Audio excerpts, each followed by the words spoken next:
योग दर्शन की 222वीं कक्षा। योग दर्शन का दूसरा साधन पाद हम लोग पढ़ रहे हैं और इस साधन पाद में 23वां सूत्र चल रहा है। 23वां सूत्र संयोग के स्वरूप को बताने वाला है कि संयोग क्या है। स्वस्वामी शक्त्योः स्वरूपोपलब्धि हेतुः संयोगः। स्वशक्ति और स्वामी शक्ति यानी दृश्य और जो पुरुष है उसके स्वरूप की उपलब्धि का हेतु जो है वो संयोग है। इन दोनों के स्वरूप को बताने का कारण ये संयोग कहा गया है। तो इसमें हमने पिछली कक्षाओं में कुछ बातें देखी। तो जो कल की हमारी चर्चा थी उसमें अदर्शन क्या है इसको हम देख रहे थे। अदर्शन वैसे तो एक दृष्टि में देखें तो अविद्या को अदर्शन कहा जाता है, लेकिन अभी जो हमारी यहाँ चर्चा चल रही है यहाँ अदर्शन का मतलब है बंधन का कारण। तो इसमें 8 विकल्प दिए गए हैं, 8 बिंदु दिए गए हैं।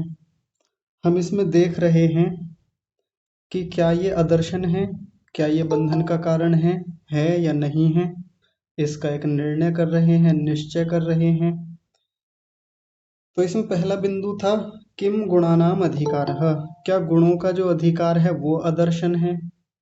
तो पता चलता है कि हाँ ये अदर्शन है, यानी गुणों का जो कार्य रूप में प्रकट होने का सामर्थ्य है कि वो अपने उस सामर्थ्य के कारण कार्य रूप में आ जाते हैं।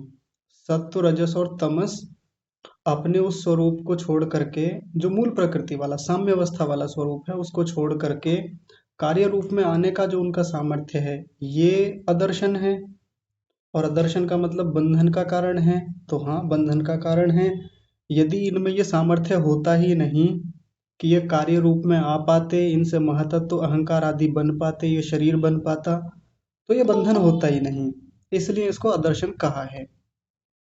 दूसरा कहा आहुस्वित दृश्य रूपस्य स्वामिनः दर्शित विषयस्य प्रधान चित्तस्य अनुत्पादः स्वस्मिन् दृश्य विद्यमाने यो दर्शना भावः, कि ये जो दिखाई देने वाला जो चित्त है जो सब विषयों को दिखाता है, दर्शित विषय वाला है, तो ये जब आत्मा को सारे विषय दिखाता है, यदि ये चित्त प्रधान चित्त नहीं बन पा रहा है, प्रधान चित्त के रूप में उपस्थित नहीं हो पा रहा है, यानी इस चित्त में विवेक ख्याति नहीं बन पा रही है, तो क्या यही अदर्शन का कारण है?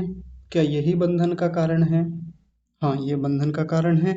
और इसी में एक बात कही कि दृश्य विद्यमाने यो दर्शना भावः, इतने सारे दृश्य हमारे सामने उपस्थित हैं, चाहे संसार के रूप में हो, पंच महाभूतों के रूप में हो, या तन्मात्राओं के रूप में, इंद्रियों के रूप में, महतत्व और अहंकार के रूप में, चित्त बुद्धि के रूप में, हम किसी को देख नहीं पाते, उसके दर्शन का अभाव ही बना रहता है हमेशा।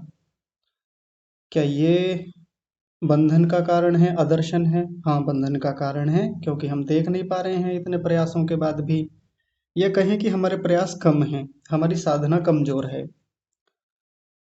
तीसरा बताया किम अर्थवत्ता गुणानाम, गुणों की जो अर्थवत्ता है यानी गुणों का जो प्रयोजन को सिद्ध कराने का जो एक स्वरूप है, प्रवृत्ति है, कि ये पुरुष को भोग और अपवर्ग कराने की स्थिति रखते हैं, प्रवृत्ति रखते हैं, ये उनकी अर्थवत्ता है। क्या ये आदर्शन है? हाँ ये आदर्शन है, क्योंकि वो कुछ भी करके भोग कराएंगे ही कराएंगे, अपवर्ग कराएंगे ही कराएंगे, ये प्रकृति की खासियत है, ये उसकी विशेषता है। तो उसकी ये विशेषता ही बंधन है, बंधन का कारण है। अब कोई सोचेगा कि ये विशेषता अच्छे अर्थों में है बुरे अर्थों में है। एक दृष्टि से अच्छे अर्थों में भी है और एक दृष्टि से बुरे अर्थों में भी है, क्योंकि ये भोग को करा रही है तो बंधन होता जाता है, इतने शरीर हम बदलते हैं, बार बार वो बंधन बना रहता है। और एक दृष्टि से अच्छा भी है ये बंधन, इन गुणों की जो अर्थवत्ता है ये अच्छी भी है। क्यों? क्योंकि हमको अच्छे भोग कराती है, सुख दिलाती है और फिर अपवर्ग दिलाती है। कुल मिलाकर के बंधन तो होता है, इसी के कारण से होता है। चौथा बिंदु हमने देखा अथ अविद्या स्वचित्तेन सह निरुद्धा स्वचित्तस्य उत्पत्ति बीजम, कि वो जो अविद्या है, मिथ्या ज्ञान है, जो चित्त के साथ बना ही रहता है। चित्त जहाँ जाता है, चाहे प्रलय में जाए, चाहे प्रलय से लौट करके आए, ये उसी के साथ साथ चलती रहती है, छोड़ती नहीं, पीछा नहीं छोड़ती। कब तक पीछा नहीं छोड़ती? जब तक इसको दग्ध बीज न कर दिया जाए, साधना से समाप्त न कर दिया जाए, तब तक बनी रहती है। क्या ये बंधन का कारण है? क्या ये अदर्शन है? तो ये तो हम वैसे भी मानते ही हैं। चौथा वाला बिंदु तो सबको बड़ी जल्दी स्पष्ट हो भी जाता है। ये वाला इस बिंदु पर आकर तो सब लोग हाथ रख देते हैं कि हाँ यही है। और पांचवा, जो कि हमने थोड़ा सा देख लिया था कल की कक्षा में, किम स्थिति संस्कारक्षय गति संस्काराभिव्यक्ति ही, कि मूल प्रकृति का जो स्थिति संस्कार है, यानी उसकी जो साम्यावस्था है, जहाँ वो प्रकट रूप में नहीं होती है, अपनी मूल अवस्था में है, उसको क्षय करके, उसको तोड़ करके, उसको उसको छोड़ करके गति संस्कार अभिव्यक्ति गति के रूप में आती है, कार्य रूप में आ जाती है। क्या ये बंधन का कारण है? तो हमें लगेगा हाँ ये भी बंधन का कारण है, बिल्कुल है। यदि वो अपने मूल स्वरूप को छोड़ करके इस कार्य जगत में बदले ही ना, वो उस स्थिति संस्कार को छोड़ करके गति संस्कार को अभिव्यक्त ही ना करे, प्रकट ही ना करे, तो फिर काहे का बंधन, काहे का ये संसार बनेगा? बनेगा ही नहीं। आप सोच करके देखिए, ये मूल प्रकृति अपने उस स्थिति संस्कार को न छोड़े और ये गति संस्कार को धारण ना करे, तो ये जितना प्रपंच है, जितनी व्यवस्थाएं संसार में है, जितनी उठापटक है, जितने लड़ाई झगड़े हैं, जितना भोगों को भोगना है, दृश्यों को देखना है, संसार का बनना है, कुछ भी है जो भी ये हमको प्रकट रूप में दिखता है, ये होगा ही नहीं। यानी मोटी भाषा में कह दें, ये बंधन होगा ही नहीं फिर। और ये बंधन होगा ही नहीं, इसको कहा अदर्शन होगा ही नहीं। तो इतनी बात हमारी कल की कक्षा तक हुई है। यदि इतनी चर्चा में से किसी का कोई प्रश्न हो, कोई शंका हो, तो आप पूछ सकते हैं, नहीं तो फिर आगे बढ़ते हैं। है किसी का कोई प्रश्न? जी, विनीता माता जी आप बताइए।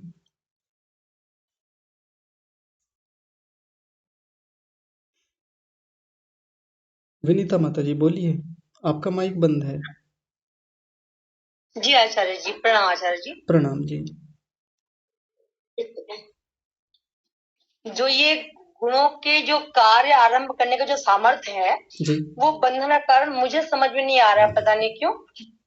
क्योंकि आचार्य जी, ईश्वर ने तो गुणों में ये सामर्थ्य इसलिए दिया कि वो मतलब कि उनमें वो शक्ति दी कि आप इसको कार्य जगत में परिवर्तित करें। जो अब तक अव्यक्त प्रकृति थी, जी। अब वो व्यक्त रूप में आ जाए, लेकिन हम उससे चिपके रहे हैं। ये कहाँ की बात है? किसी चीज को हम विद्यापूर्वक इस्तेमाल करना चाहिए हमें। जी। जैसे हमारे लिए साइंस बोन भी और कर्ज भी है, तो उसी तरह से इस प्रकृति का हम विद्यापूर्वक इस्तेमाल करें। लेकिन ये बंधन तो तो हम है पे ना। नहीं आचार्य, यदि मैं विवेक पूर्वक इसका इस्तेमाल करूंगी तो बंधन क्यों बनेगा? फिर तो हमको मोक्ष में सहायक भी तो होगा यही। हाँ होगा, वो एक अलग बात है। मैंने उसको मना किया भी नहीं है, वो भी है, इससे अपवर्ग भी होना है। लेकिन अभी जो बंधन है, अभी जो हम जुड़े हुए हैं इस दृश्य से, बंधन है क्या? दृश्य यानी संसार का और आत्मा का जुड़ना, मिलना, ये संयोग है, यही बंधन है। तो ये इसी की वजह से तो है। जी, लेकिन यही हमको सहायक भी तो है आगे जाने में, वरना हम मानव रूप पा करके भी हाँ। हम मोक्ष की तरफ बढ़ ना पाते। हाँ, वो दूसरा बिंदु है, वो एक दूसरा स्वरूप है इसी का। लेकिन अभी फिलहाल हम आदर्शन को देख रहे हैं, अभी हम केवल बंधन के कारण को देख रहे हैं।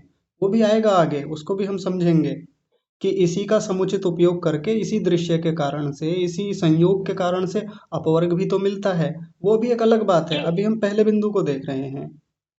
जी, हाँ। क्योंकि इसी नजर से हम तीसरे बिंदु को भी देख रहे थे। गुण जो है भोग और अपभोग कराने में प्रवृत्त हैं, जी। वो भी बंधन का कारण बताया गया है। हाँ जी। लेकिन ये भी, इसका भी अपने विवेक से हम इस्तेमाल करें हाँ तो ये जी। हमको अपवर्ग की तरफ ले जाएंगे, हाँ है जी। ना? जी जी जी बिल्कुल। और अभी तो आगे ऐसे बिंदु आएंगे, आप देख करके हैरान रह जाएंगे, बड़ा विचित्र लगेगा कि ये भी आदर्शन है, ये भी बंधन का कारण है, जबकि हमको तो दिखता नहीं। तो फिलहाल अभी इतना। हाँ, तक जी। अभी तक मेरी नजर में सिर्फ दूसरा वाला ही और ये चौथा वाला अविद्या वाला जी। ये मुझे लगा कि बंधन का कारण है ये। हाँ जी। हाँ, बिल्कुल। विद्या जब तक नहीं आएगी आचार्य जी, हम आगे नहीं बढ़ सकते। बिल्कुल, इसमें कोई दो राय नहीं। जी, जी, जी। अच्छा, जी, एक चीज़, बस। हाँ, एक चीज़ सोच करके चलें। मैं एक उदाहरण देता हूँ। जैसे मान लीजिए उड़द की दाल है। उड़द की दाल सब लोगों को नहीं पचती। सब लोग उसको नहीं पचा सकते। थोड़ी भारी होती है। उसकी प्रकृति भी थोड़ी अ, गुरु होती है। पचने में भारी है। आयुर्वेद में उसको गुरु कोटि में रखा गया। तो किसी व्यक्ति ने खाई। अब एक व्यक्ति खाता है तो उसको वो पच जाती है, उसके लिए लाभकारी है, उसको वो बल देने वाली है और बड़ी उपयोगी होती है उड़द की दाल। लेकिन वहीं वही व्यक्ति एक अलग समय में खाए, एक अलग ऋतु में खाए, वही व्यक्ति जिसको पच रही थी अब तक, अच्छे से लग रही थी, वही व्यक्ति उसी दाल को खाए तो वो दाल क्या कर देती है? वो दाल उसको वो हानि करती है। मान लीजिए पाचन बिगाड़ देती है, गैस बनाती है या किसी तरीके से ऐसा करती है। तो इस पूरी प्रक्रिया में जो उसको नुकसान दिया, जो उसको हानि हुई, क्या कहा जाएगा? ये दर्द किससे हुआ, ये समस्या किससे हुई? उड़द की दाल को ही दोष दिया जाएगा वहां पर। अभी तक जो उड़द की दाल लाभकारी थी, लेकिन अब एक दृष्टि से वो हानि भी कर रही है हमको। तो अभी तो हम एक पक्ष को देख रहे हैं कि हाँ, ये भी हमारे दुख का कारण है, हमारी परेशानी का कारण है। वैसे ही गुणों का जो अधिकार है, ये एक दृष्टि में कहने को तो हम कहते हैं कि ये परमात्मा ने इनको ये अधिकार दिया। हाँ, क्योंकि परमात्मा ने ही अपनी शक्ति सामर्थ्य से उनमें गति उत्पन्न की, उसको कार्य रूप में परिणत करने के लिए आगे को प्रेरित किया। लेकिन ये सामर्थ्य इनका खुद का है कि ये कार्य रूप में आते हैं। ये उसकी अपनी खुद की स्थिति है। जड़ होते हुए भी उसका अपना खुद का सामर्थ्य है कि वो भोग और अपवर्ग को कराती है। तो भोग को करा रही है, भोग कराने में अच्छे भोग भी हो रहे हैं और दुख भोग भी हो रहे हैं, तो हो तो रहा है, बंधन तो फिर भी बना हुआ है। यदि वो अपनी मूल स्थिति को छोड़ करके कार्य रूप में आए ही ना, तो ये बंधन होगा ही नहीं। और अभी हम बंधन को देख ही नहीं पा रहे हैं ठीक से। अभी तो हमको ये लग रहा है कि हाँ, हम समुचित उपयोग कर लेंगे, अपवर्ग को प्राप्त हो जाएंगे। लेकिन चूंकि भोग अच्छे लगते हैं अभी हमको, यानी दुखमेव सर्वम विवेकिनः, अभी सब कुछ दुख रूप दिखता नहीं है हमको। वो विवेक दृष्टि पैदा नहीं हुई। जिस दिन दिखने लगेगी उस दिन बंधन समझ में आ जाएगा। फिर ये दोनों जो बिंदु हैं ये उस दिन समझ में आ जाएंगे। समझ पा रहे हैं माता जी? जी, जी, जी आचार्य जी। हाँ, ठीक है। चौधरी साहब आप बताइए। जी आचार्य जी, सादर नमस्ते। नमस्ते जी। आचार्य, चौथे वाला जो बिंदु है जी। कि अविद्या अपने चित्त के साथ निरुद्ध होकर, यानी कि उसके साथ लग के, जी।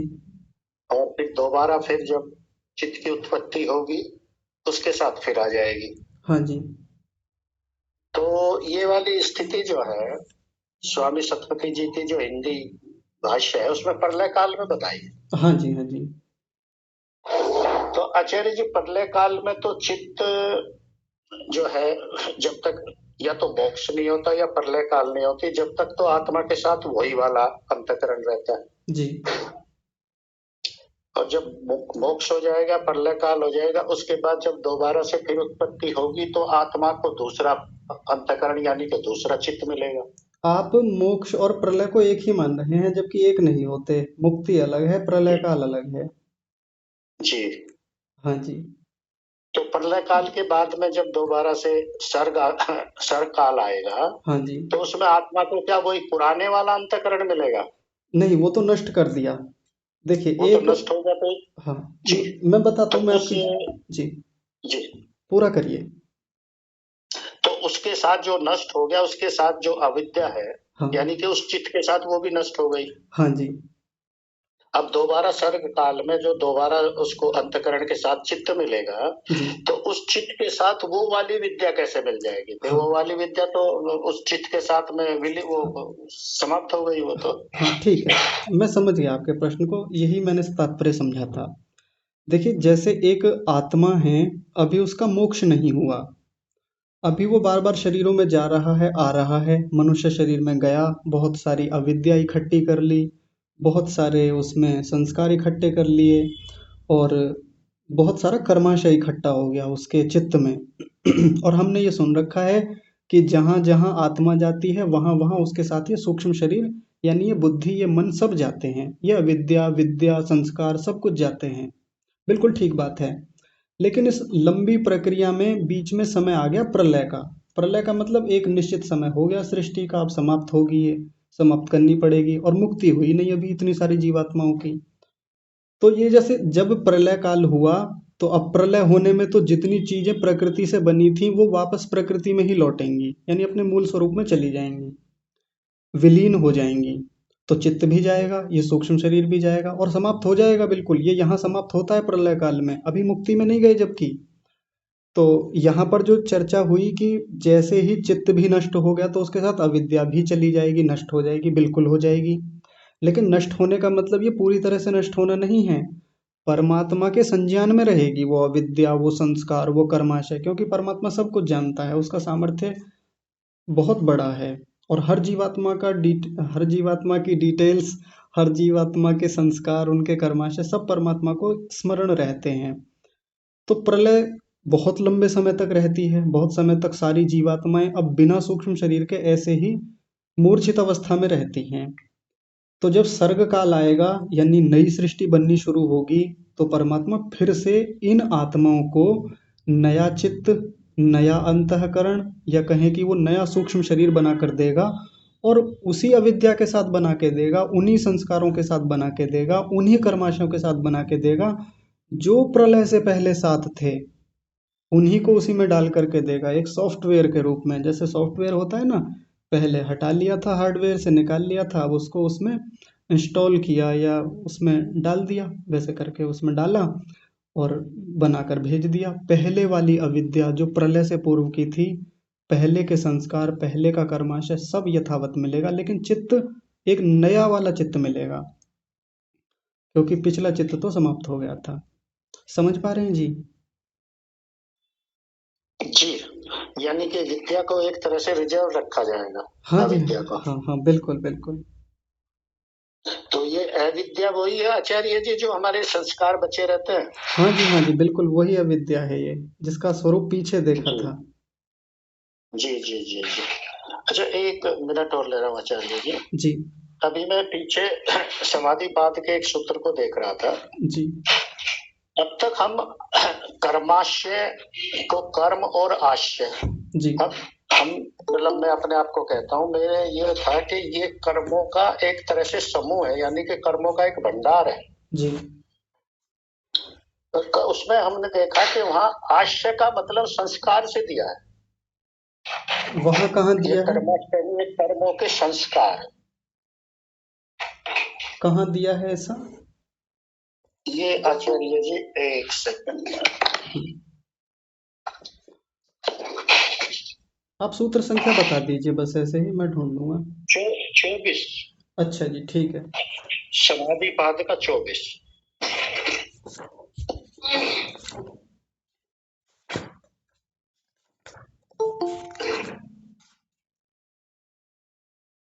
हाँ जी, 24वें में कहाँ पर है?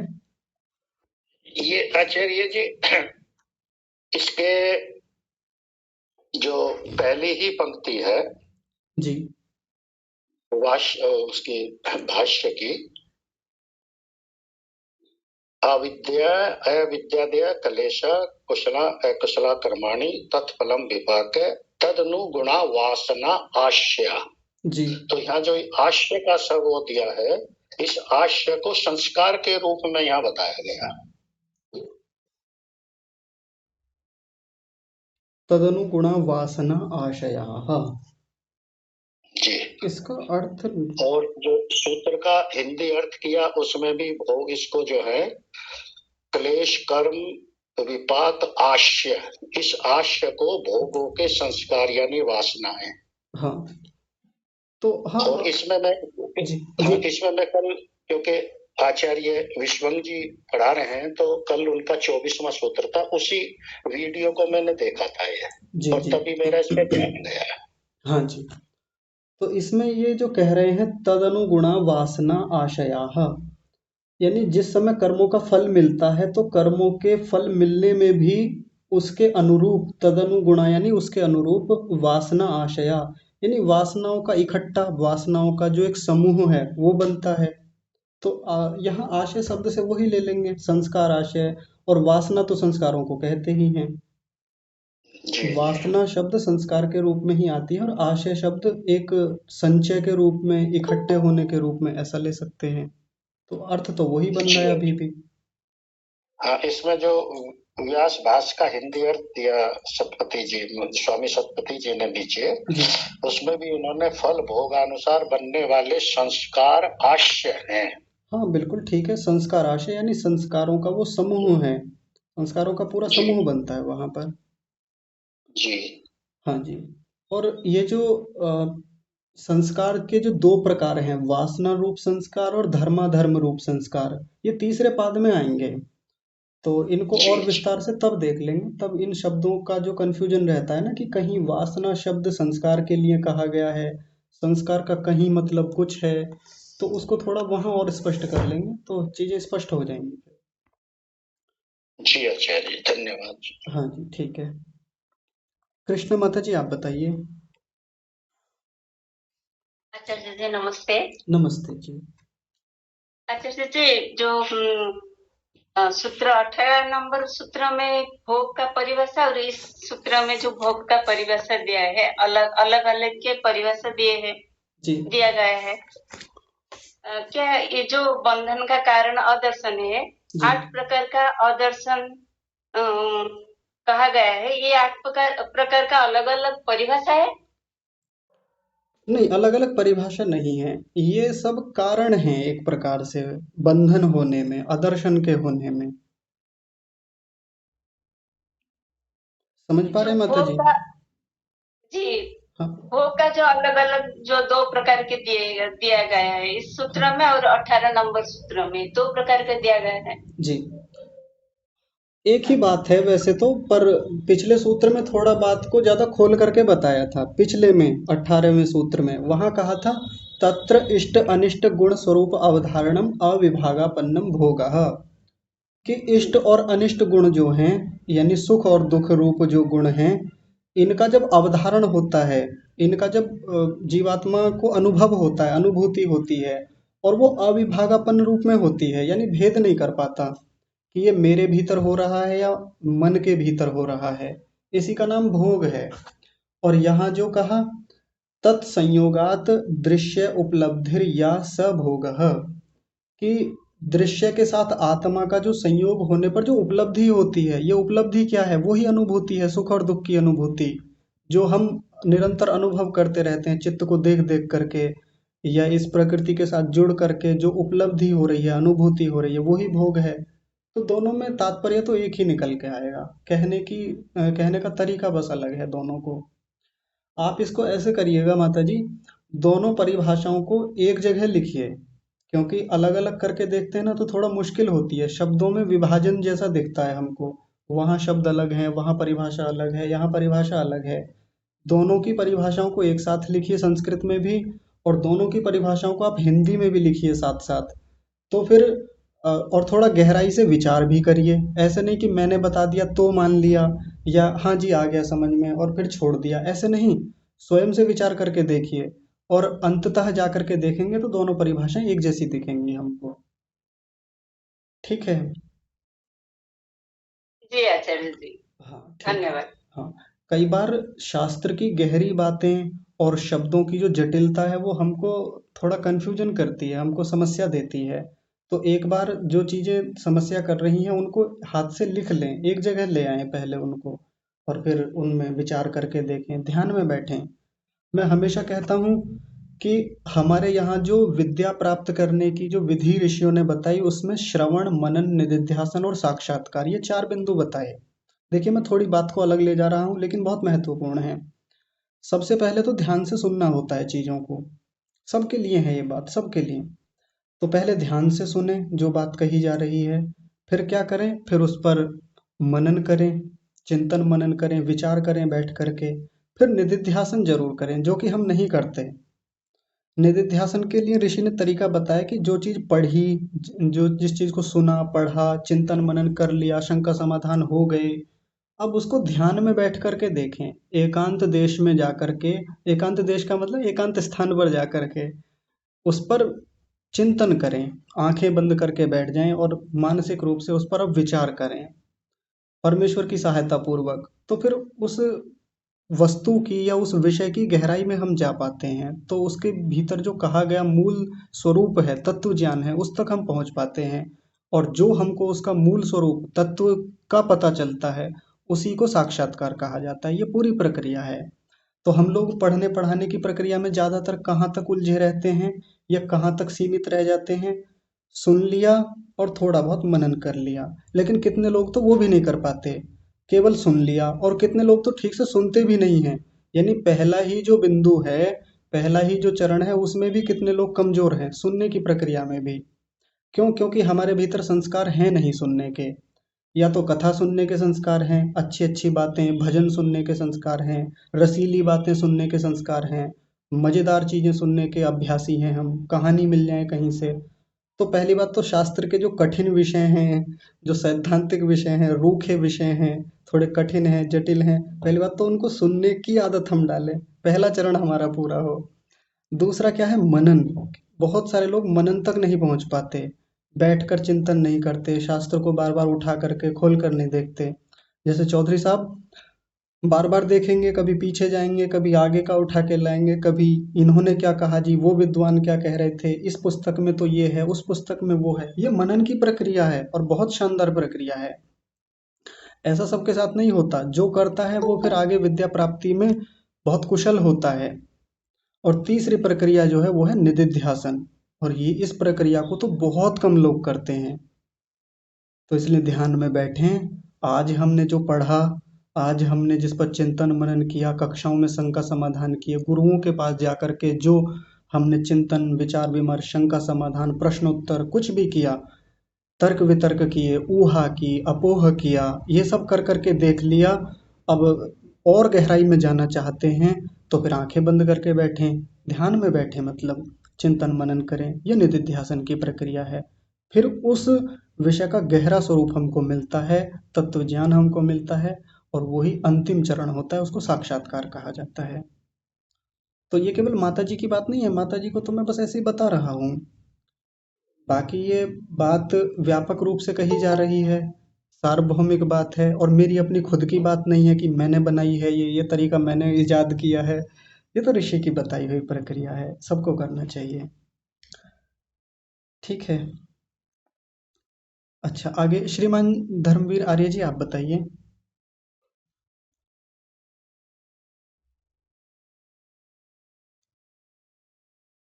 जी बोलिए, आपका माइक बंद है या अनुकूलता नहीं है शायद।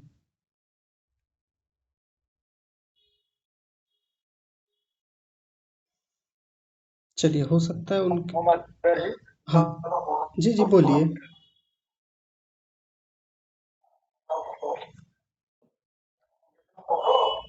आपकी आवाज नहीं आ रही है।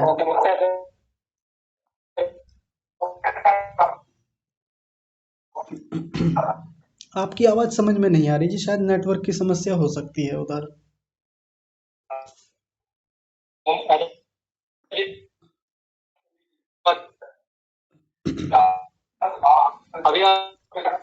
नहीं जी, बिल्कुल नहीं आ रही, स्पष्ट हो ही नहीं रहा कुछ भी। आप व्हाट्सएप पर बता दीजिएगा, तो फिर उसको फिर कक्षा में ले लेंगे। शायद कक्षा से निकल गए। चलिए ठीक है, और किसी का कोई प्रश्न हो तो बताइए, नहीं तो फिर आगे बढ़ते हैं।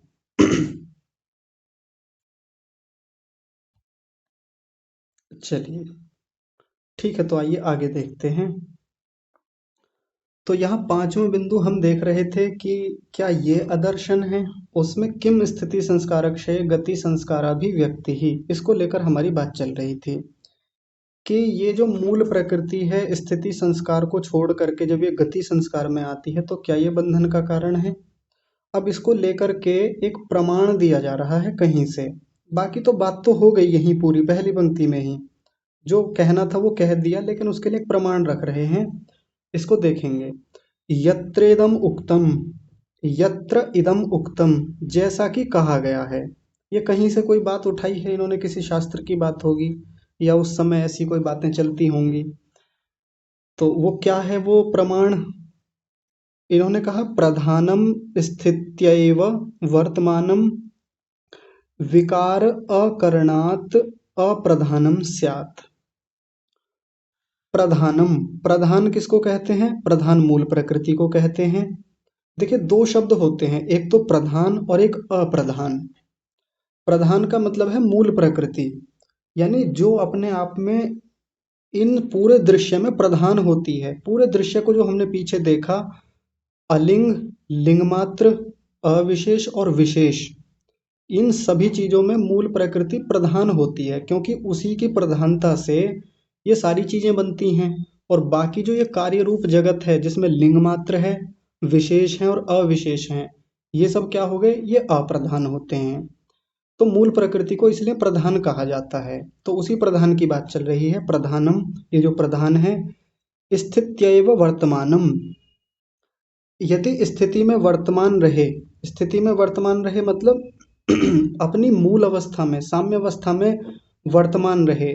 और आगे कहा विकार अकरणात्, विकारों को ना करे, विकारों को उत्पन्न ही ना करे। विकार मतलब ये कार्य रूप जगत, ये जितना सारा कार्य जगत है जिसमें लिंग मात्र, अविशेष और विशेष, ये जितनी सारी चीजें बनी इस संसार में, जो भी कुछ बना, ये सब विकार होता है। इसको विकृति कहा जाता है। विकृति का मतलब विशेष कृति। मूल प्रकृति और उससे बना हुआ ये सारा जगत जो है उसको विकृति कहते हैं, तो उसको विकार भी कहा जाता है। तो विकार अकरणात्, विकार बने ही ना, तो उसके न बनने से क्या होगा? अप्रधानम स्यात्, तो ये तो मूल प्रकृति तो अप्रधान हो जाएगी। अगर इस ये मूल प्रकृति अपने स्थिति में ही वर्तमान रहे, यानी अपनी साम्यावस्था में बनी रहे, इससे कुछ बने ही ना, विकार अकरणात्, विकार उत्पन्न ही ना हो, तो फिर ये मूल प्रकृति कैसी रह जाएगी? ये तो अप्रधान रह जाएगी। इसको प्रधान कौन कहेगा? और प्रधान नहीं कहेंगे इसको तो फिर इससे कुछ बनेगा भी नहीं। ये इससे कुछ बनेगा नहीं तो फिर बंधन भी नहीं होगा, फिर ये संयोग नहीं होगा। ये फिर संसार में हम ना भोग कर पाएंगे ना अपवर्ग कर पाएंगे। ये प्रमाण कहीं से दिया जा रहा है। और आगे कह रहे हैं तथा वैसे ही गत्यैव वर्तमानम विकार नित्यत्वात् अप्रधानम स्यात्। अगर ये जो इस समय वर्तमान में जितने विकार बने हुए हैं, या पहले तो इसको देखिए, गत्यैव वर्तमानम, यदि ये प्रधान जो है, ये मूल प्रकृति जो है, यदि ये गति में ही वर्तमान रहे, यानी इससे जो ये संसार बन गया, ये कार्य रूप जगत बन गया, यदि यही बना रहे हमेशा, इसकी प्रलय ना हो, वापस ये विलीन ना हो अपने कारण रूप में, तो फिर विकार नित्यत्वात्, फिर तो विकार नित्य हो जाएंगे। फिर तो ये सारा संसार ऐसे ही बना रहेगा, हमेशा कभी नष्ट ही नहीं होगा, नित्य बना रह जाएगा, जो कि होता नहीं है। अभी तो हम इनको अनित्य मानते हैं। ये जितना सारा संसार है ये तो हमारे लिए क्या है? अनित्य है, क्योंकि बनता है बिगड़ता है। लेकिन अगर ये गत्यैव वर्तमानम, गति में ही वर्तमान रहे, हमेशा ऐसा का ऐसा विकार ही बना रहे, तो विकार करणात्, विकार के होने से अप्रधानम स्यात्, मूल प्रकृति फिर भी अप्रधान ही कहलाएगी। फिर वो प्रधान कहाँ रह जाएगी? ये समझाना चाह रहे हैं। तो फिर तो ये बंधन की कोई बात ही नहीं रह जाएगी। क्या बंधन? फिर किस बात का बंधन? कार्य रूप जगत ऐसे ही चलता रहेगा, हमेशा नित्य बनी रहेंगी सारी की सारी चीजें। या अगर वो स्थिति में वर्तमान रहेगी तो फिर कार्य जगत बनेगा ही नहीं। फिर किस बात का बंधन? फिर किस बात का ये भोग? किस बात का अपवर्ग? ना जीवात्मा कहीं जाएगा, ना किसी से जुड़ेगा। इस बात को समझाना चाह रहे हैं इस प्रमाण के रूप में। आगे कह रहे हैं उभयथा चास्य प्रवृत्ति ही प्रधान व्यवहारम लभते। उभयथा, ये जो दोनों चीजें कहीं, कौन सी चीजें? जिसमें ये मूल प्रकृति अपने स्वरूप में भी विद्यमान रहती है, यानी उसकी अपनी एक स्थिति होती है, उसकी साम्यावस्था होती है, और उससे जो विकार बनते हैं, इनको उभय कहा। ये दोनों चीजें कहीं। च अस्य प्रवृत्ति, इसकी प्रवृत्ति इन दोनों वाली देखी जाती है। हम देखते भी हैं और ऐसी प्रवृत्ति होती भी है वास्तव में। यानी एक समय तो ऐसा होता है जब मूल प्रकृति अपनी साम्यावस्था में रहती है, उससे कुछ बनता नहीं है। लेकिन फिर क्या देखा जाता है? इसकी प्रवृत्ति दूसरी भी देखी जाती है, इससे विकार बनते हैं, यानी ये संसार बनता है, दृश्य बनता है, दोनों प्रकार की प्रवृत्ति है ना। तो प्रधान व्यवहारम लभते, तो प्रधान के व्यवहार को प्राप्त होती है ये, यानी इसको प्रधान कहा जाता है, इसीलिए कहा जाता है। और प्रधान व्यवहार होता है इसका। इसको प्रधान कहा जाता है। क्यों कहा जाता है? क्योंकि इससे संसार बनता है और वापस इसमें आ भी जाता है। यानी ये संसार बनना, संसार का बिगड़ना, ये सब कुछ जो चल रहा है यही बंधन का कारण है, यही आदर्शन है। नान्यथा अगर ये दोनों स्थितियां ना हो, इससे अलावा और कोई स्थिति, ऐसी तो और कोई स्थिति हो भी नहीं सकती, अन्यथा की स्थितियों में ऐसा हो भी नहीं सकता। आगे बस एक पंक्ति और कह रहे हैं उसी प्रमाण की। कारणांतरेषु, ये कारण है, यहाँ करण लिखा हुआ है ना, आप कारण कर लीजिएगा यदि आपकी पुस्तक में भी हो, क्योंकि कई पुस्तकों में ये कारण करण लिखा हुआ होगा, तो मुझसे गलती हो गई, यहाँ आ की मात्रा है। कारणांतरेषु अपि कल्पितेषु एष समानश्चर्चः। पहले शब्दों को देख लीजिए, थोड़े कठिन शब्द हैं। सबसे पहला है कारणांतरेषु, फिर है अपि, और आगे है कल्पितेषु, कल्पितेषु और इसी में जुड़ा हुआ है एष, और आगे है समानः चर्चः, समानः चर्चः। तो इसका मतलब क्या हुआ? कारणांतरेषु, कारणांतरेषु का मतलब क्या है? दूसरा कोई कारण हो। जैसे पीछे एक शब्द आया था तत्वांतर, तत्व से दूसरा कोई भिन्न तत्व हो। जैसे देशांतर शब्द आपने सुना होगा। देश यानी ये वाला देश जिसमें हम रहते हैं, देशांतर का मतलब कोई दूसरा देश, अन्य कोई देश, भिन्न देश। जैसे लोकांतर शब्द हम सुनते हैं, लोक, लोकांतर, लोक यानी ये वाला लोक, लोकांतर यानी कोई दूसरा भिन्न लोक। अंतर शब्द का मतलब भिन्न के लिए आता है। तो यहाँ भी कारणांतर का मतलब हो गया कि किसी दूसरे कारण में, कल्पितेषु, यदि कोई दूसरे कारण को कल्पित कर ले, कोई कहे कि मूल प्रकृति से संसार नहीं बना, इसका, ये जो संसार है इसका कारण कोई और है, कारणांतर है, तो कोई उसकी भी कल्पना करे, तो समानस चर्चा है, तो वहां भी समान ही चर्चा लगेगी, वहां भी समान बात अप्लाई होगी। कौन सी समान बात? जो अभी ऊपर कही गई है यही बात वहां भी लागू होगी।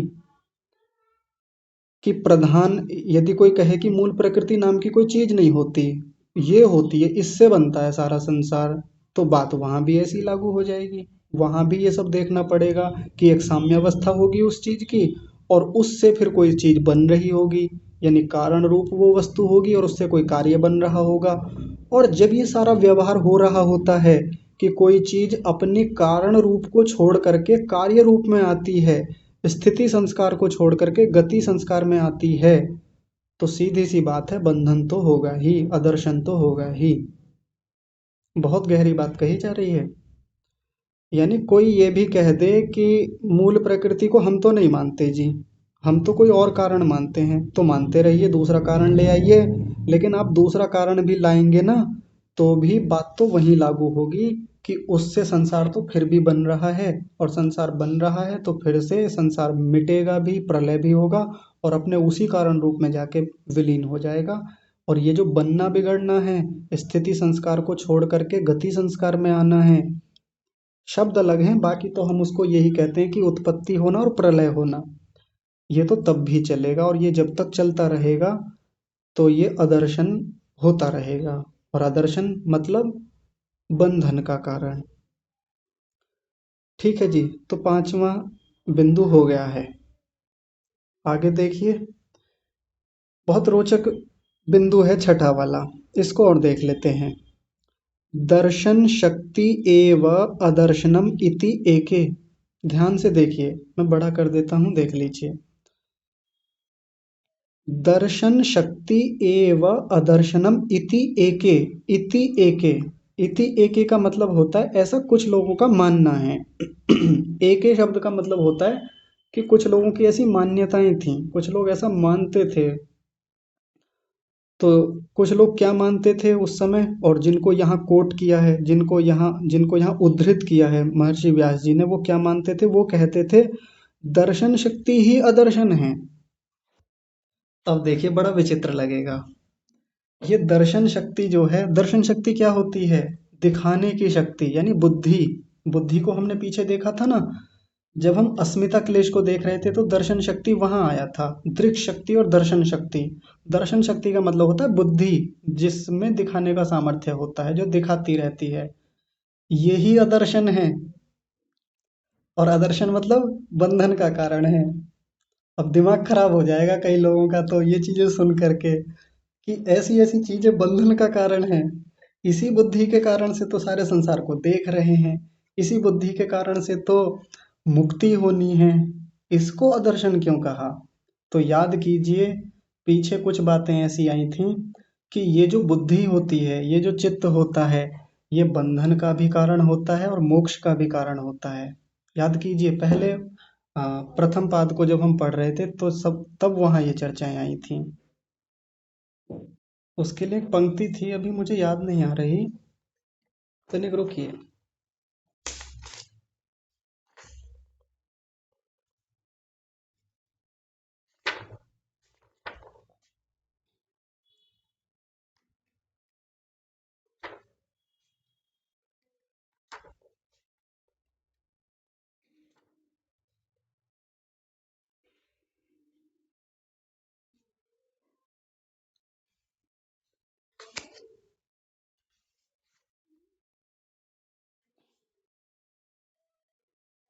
ध्यान नहीं आ रहा किस सूत्र में था। हाँ, मिल गया। ये 12वें सूत्र में था, यदि आप देख सकें तो। चित्त नदी नाम उभयतो वाहिनी वहति कल्याणाय वहति पापाय च। ये चित्त नाम की जो नदी है, ये जो दर्शन शक्ति है, ये दो धाराओं वाली होती है। उभयतो वाहिनी, दो धाराओं वाली होती है। वहति पापाय वहति कल्याणाय च। यानी इसी मन के कारण से सारे बंधन हैं और इसी मन के कारण से, इसी बुद्धि के कारण से सारी मुक्तियां हैं। सारा कुछ मुक्त इसी से भी होना है। तो अब देख लीजिए, कुछ लोग ऐसा मानते थे और कुछ लोग क्या मानते थे, महर्षि व्यास जी भी इस बात को मानते हैं, तभी तो उन्होंने यहाँ उस बात का प्रमाण दिया। तो ये जो दर्शन शक्ति है, यही अदर्शन है। और कैसे है वो अदर्शन, तो उसके लिए कारण आगे बता रहे हैं। प्रधानस्य आत्मख्यापनार्था प्रवृत्ति इति श्रुतेः। श्रुति का प्रमाण दे रहे हैं। श्रुति का मतलब वेद का प्रमाण है, शास्त्र का प्रमाण है। श्रुति को शास्त्र भी कहा जाता है और शास्त्र का प्रमाण झूठा नहीं होता, प्रामाणिक होता है। आज तो शास्त्र के नाम पे पता नहीं क्या क्या चलता है और हम कहते हैं कि यार ये तो शास्त्रों की बातें तो ऐसी होती हैं। लेकिन शास्त्र का मतलब जो सत्य ही कहता है, जो प्रामाणिक बातें ही कहता है, उसको हम श्रुति कहते हैं, उसको शास्त्र कहते हैं। तो यदि शास्त्र की बात यहाँ दी हुई है तो प्रामाणिक है, कोई ऐसे ही किसी ऐरे गैरे की कही हुई बात ये नहीं है। तो क्या कह रहे हैं, फिर से देख लीजिए। दर्शन शक्ति एवं अदर्शनम इति एके। कुछ लोगों का ऐसा मानना है कि ये जो दर्शन शक्ति है, ये जो बुद्धि है, यही अदर्शन है, यही बंधन का कारण है। कैसे है, क्यों है? तो कारण आगे बता रहे हैं। प्रधानस्य आत्मख्यापनार्था प्रवृत्ति ही। प्रधानस्य, प्रधान की, प्रधान क्या होता है, मूल प्रकृति। मूल प्रकृति की आत्मख्यापनार्था प्रवृत्ति होती है। आत्मख्यापन का मतलब होता है अपने आप को जना देना, अपने आप का ज्ञान करा देना। और अर्थ का मतलब लिए, अपने अर्थ को प्रकट कराने की के लिए उसकी प्रवृत्ति होती है। अपने अर्थ को प्रकट कराने वाला उसका सामर्थ्य होता है। तो अभी तो मूल प्रकृति के बारे में कह रहे हैं कि मूल प्रकृति की ऐसी प्रवृत्ति होती है कि वो अपने स्वरूप को प्रकट कराती है, जनाती है। तो इस बात को सुन करके क्या लगेगा कि ऐसा लगता है जैसे मूल प्रकृति कोई चेतन वस्तु हो। लेकिन कहने की बात होती है, ये शब्दों की भाषा है ऐसी। जैसे उदाहरण के लिए हम कहें कि हम कहीं अनजान जगह पर जा रहे हैं, तो रास्ते में कोई हमको मिल जाए, हम किसी से रास्ता पूछें तो कैसे पूछते हैं कि भाई साहब ये रास्ता कहाँ जा रहा है? तो क्या रास्ता कहीं जाता है? रास्ता तो कहीं नहीं जा रहा। तो कोई कहे जी ये रास्ता दिल्ली जा रहा है। रास्ता दिल्ली जा रहा है, रास्ता तो कहीं नहीं जा रहा, रास्ता तो वहीं ठहरा हुआ है, जड़ वस्तु है। लेकिन फिर भी हम व्यवहार में क्या कह देते हैं कि ये रास्ता वहां जा रहा है, ये रास्ता कहीं नहीं जा रहा, या ये रास्ता अमुक स्थान पर जा रहा है। ये भाषा का एक होता है। तो वैसे ही ये जो प्रकृति होती है, मूल प्रकृति है, इसकी प्रवृत्ति है ही है कि ये अपने स्वरूप को जनाती ही जनाती है, जनाएगी, उसके बिना रह भी नहीं पाएगी। आप सोचिए, विचार कीजिए। यानी इससे जो ये दर्शन शक्ति बनी, इससे जो बुद्धि बनी, हम चाहें ना चाहें सन्निधि मात्रोपकारी, सन्निधि मात्र से उपकार करेगी ही। आत्मा ना भी देखना चाहे तो भी दिखाएगी। और यहाँ इस चीज को समझाते हुए एक उदाहरण दिया जाता है, नर्तकी का उदाहरण। अन्य शास्त्रों में नर्तकी का एक प्रयोजन होता है कि जब तक वो खड़ी रहेगी, ऐसे ही बैठी हुई है, खड़ी हुई है, तब तक किस बात की नर्तकी है। उसकी प्रवृत्ति होती है कि नर्तकी कहलाएगी ही तब जब वो नाच के दिखाएगी। ये प्रमाण दिया जाता है, शास्त्रों में प्रमाण है। नर्तकी के होने का ही मतलब है, चित्रकार के होने का ही मतलब है कि वो चित्र बनाता दिखाई दे, उसके चित्र बने हुए दिखें, तब चित्रकार कहलाता है। इंजीनियर का काम दिखे तब वो इंजीनियर है, अगर बैठा हुआ है किस बात का इंजीनियर। तो वैसे ही मूल प्रकृति की प्रवृत्ति है कि अपने स्वरूप को जनाती है, ज्ञान कराती है, अपने आप को कार्य रूप में लेके आती है, और कार्य रूप में आ गई है, उससे बुद्धि बन गई है, तो संसार का ज्ञान कराएगी ही कराएगी। आत्मा ना भी चाहे तो भी कराएगी, कराती है। हम लोग सो जाएं, बैठ जाएं, जगे रहें, कैसी भी अवस्था में हो, ये दर्शन शक्ति ज्ञान कराती ही कराती है। अब वो सही ज्ञान कराए या मिथ्या ज्ञान कराए, वो स्थिति की बात है, वो परिस्थिति की बात है। तो बंधन तो होता है, इसी के कारण से होता है, क्योंकि ये प्रकृति, ये प्रधान अपने स्वरूप को जनाता रहता है। इसकी प्रवृत्ति ही ऐसी है, क्या करें, इस प्रकृति की प्रकृति ही ऐसी है। और देखिए आगे एक और बात कह रहे हैं, इसको पूरा कर लेते हैं। सर्वबोध्य बोध समर्थः प्राक् प्रवृत्ते पुरुषो न पश्यति। सर्वबोध्य बोध समर्थः, सभी बोध्य वस्तुएं जो हैं, यानी सभी जानने योग्य जो चीजें हैं, बोध समर्थः, उनको जानने में समर्थ है। बोध माने जानने में, समर्थ माने समर्थ है। कौन? पुरुष। वो पुरुष जो है सभी जानने योग्य चीजों को जानने में समर्थ है, लेकिन प्राक प्रवृत्ति न पश्यति।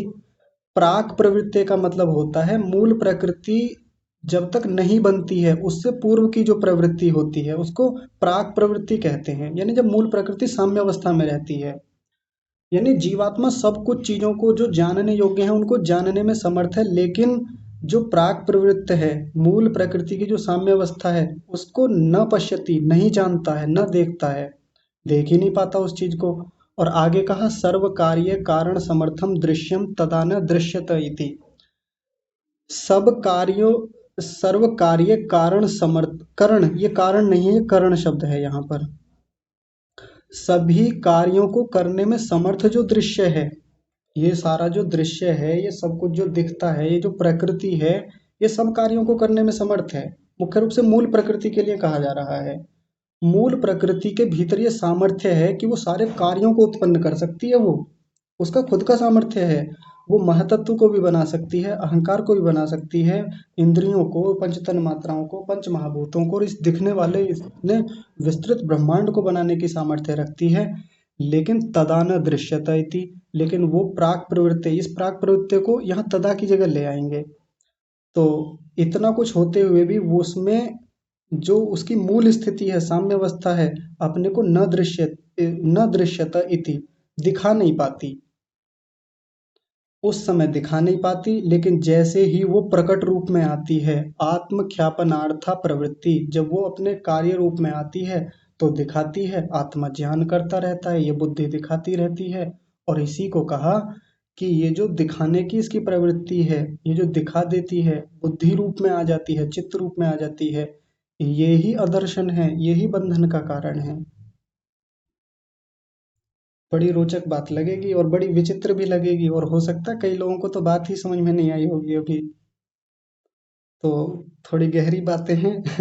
आप लोग विचार कीजिएगा इस छठे बिंदु पर, तो विशेष रूप से विचार कीजिएगा कि ये बुद्धि कैसे बंधन का कारण है, तो फिर बात समझ में आएगी। नहीं समझ में आती है तो फिर कल चर्चा करेंगे। आज की कक्षा को विराम देते हैं। जुड़े रहने के लिए सभी का बहुत धन्यवाद। आज की कक्षा को यहीं विराम। सभी को सादर प्रणाम।